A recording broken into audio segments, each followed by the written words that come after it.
East Africa, with a huge basin area of 172,000 square kilometers, and it spans through the 5 countries: Burundi, Kenya, Rwanda, Tanzania, Uganda, and the basin itself supports over 45 million. Now, what you see there is about the lake is that it is about 68 square thousand kilometers, and it is the largest tropical lake in the world and the second largest freshwater body in the world. So we are talking about something that is of immense value that requires attention of everyone to make sure that it is protected. Quite a number of other features, 50 satellite lakes within the basin. We're not talking about only Lake Victoria, about other 50 satellite lakes. We are talking about 442 wetland units and many other ecosystems that are within the basin that serve different functions: agriculture, fisheries, hydropower, trade, transport. Among them, you could have heard the famous Masai Mara Serengeti ecosystem that attracts very many tourists within the region. It also is within that system. So why the State of the Basin report? Then it is essential that we get to know what state of this basin we are talking about as an essential element of our planning and management, but also to monitor what is within this basin. And so, of course, legally and institutionally, the Lake Victoria Basin Commission is mandated to perform that role, and its mandate is instituted under the EAC Treaty of 1999, Article 114 to be specific, and embedded into the Protocol for Sustainable Management, which was developed in 2023, but also in the Lake Victoria Basin Act of 2022. So what processes did we go through to develop the SoBR? We conceptualized, we developed, and we go through the processes of validation and approval. But above all this, what we consider to be the key principles that guided our development of the State of the Basin report. One, stakeholder collaboration. You realize that this is a basin that spans 5 countries, like I mentioned. It is multi-sectoral in nature, and I will come to this a little bit later. You will see the key aspects that have been dealt with in the report. And so we had to ensure that we bring all these stakeholders on board. 2, we ensured that during the development of the report, we relied on scientific information, evidence-based scientific information, because it is then that we speak with facts. And so that was one of the key principles. The third one was transparency and shared ownership, because it is a document that is not for the basin, it's for the commission. It is a report for the stakeholders. So we had to ensure that there is transparency and ownership across all the partner states and stakeholders.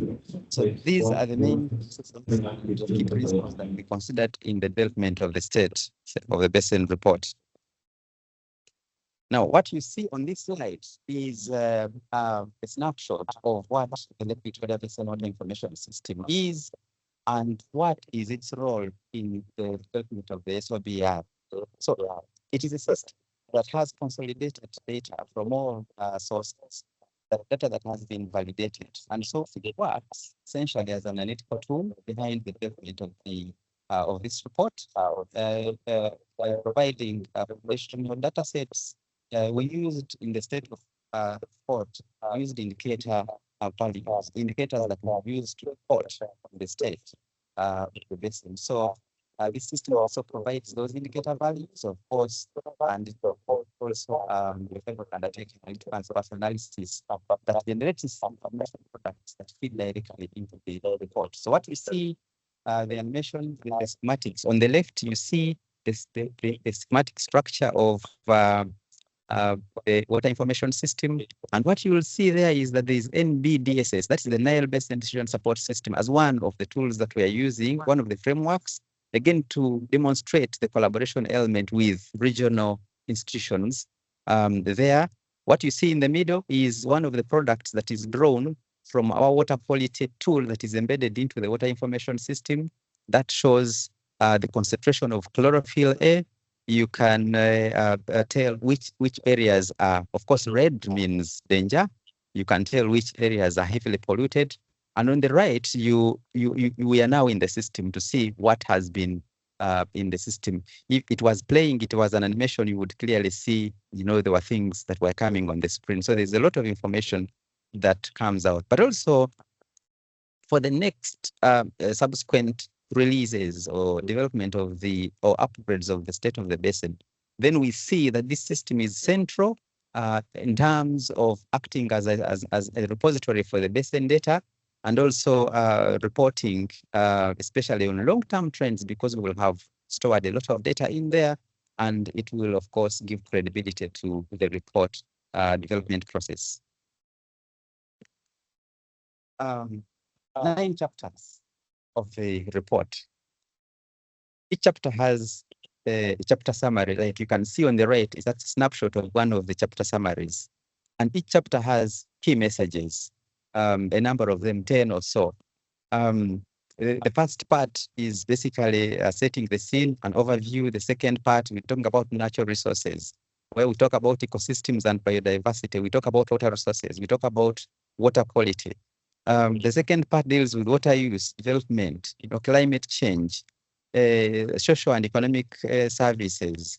Then we have a part to do with governance, and where we talk about water governance, but also we provide an outlook later of the report. Now, you will agree with me that 9 chapters are very easy to compress on one slide and give you all the key messages that the State of the Basin report has come up with. And so it is for that reason that I will invite you to access the report so that you see what key messages come out. But what I present here is what we call core findings. Now, further compressed core findings of the report, and which in the view of, in our view, present the region as one that is at risk.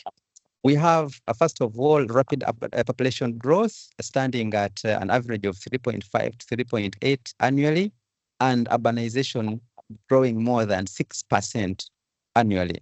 And of course, this is not a problem. It is a good problem, actually, if you wanted to call it a problem. But it presents challenges because it drives demand, and looking at the projections that we see that come out is that we are anticipating to have a range of 133 to 165 million people by 2050 from 45 million. Now, this is triple-fold.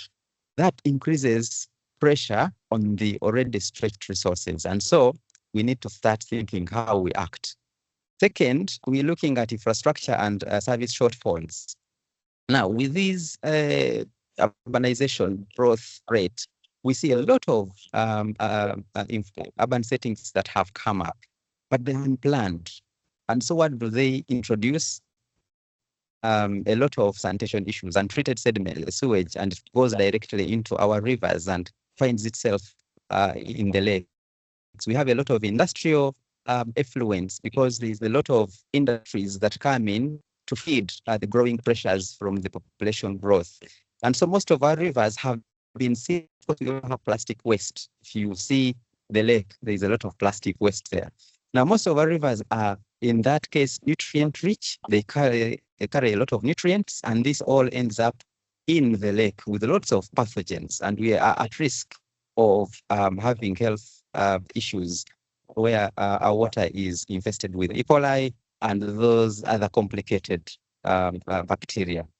What do we see on the side of climate change? That by 2050, it has been projected that about 16 to 8 million, 16 to 8 million people could be displaced from the basin countries and migrating into the basin. So we see again an influx of people within the basin, and a basin that is already stretched. So we see what the climate change effects will be. We need to act.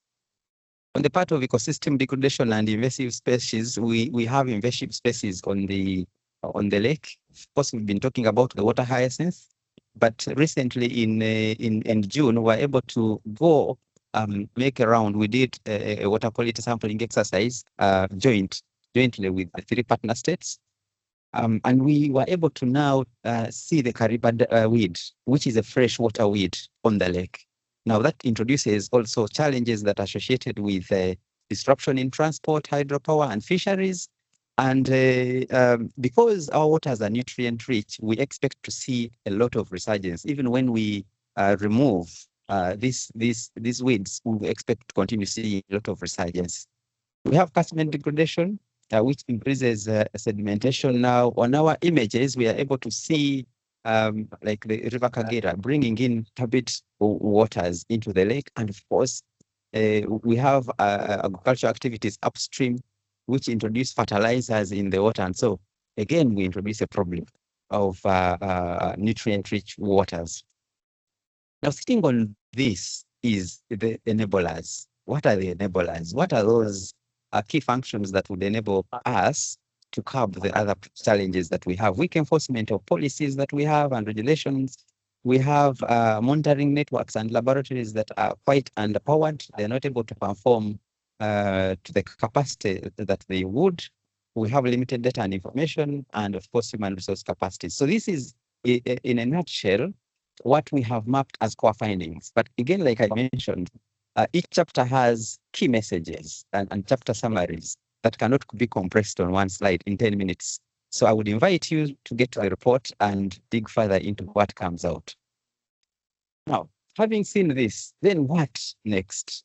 We presented a few pathways to recovery and resilience if we are to have a basin that is quite sustainable and serves the purpose of feeding our livelihoods with what they need. Invest at scale and now. What are we saying? Mobilize targeted financing for key sectors that are already endangered, that are already causing us challenges. Sanitation, wastewater treatment, catchment restoration, climate resilience, and pollution control, especially in urbanizing catchments, because this is where we see a lot of nutrient-rich waters coming and of course polluting our waters. Scale-proven interventions. We're talking about nature-based solutions here, sustainable fisheries and aquaculture management, resilience infrastructure. These interventions have been implemented within the basin and they have been proven. So what do? These are no regret measures. We can move in and already start implementing, well knowing that the benefits are already there, even as we move forward.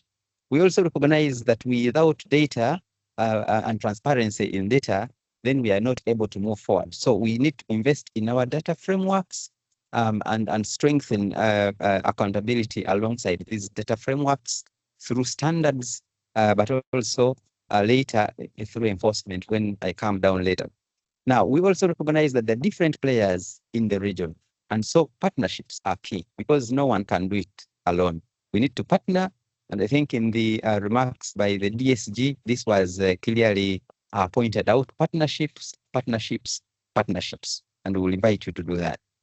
The next one is strengthening institutions and governance. We have seen the enablers. Now, the enablers are very critical because, and when you see the pyramid going up, the enablers are sitting down, because without an enabling environment, you cannot have these investments fully functional and sustainable.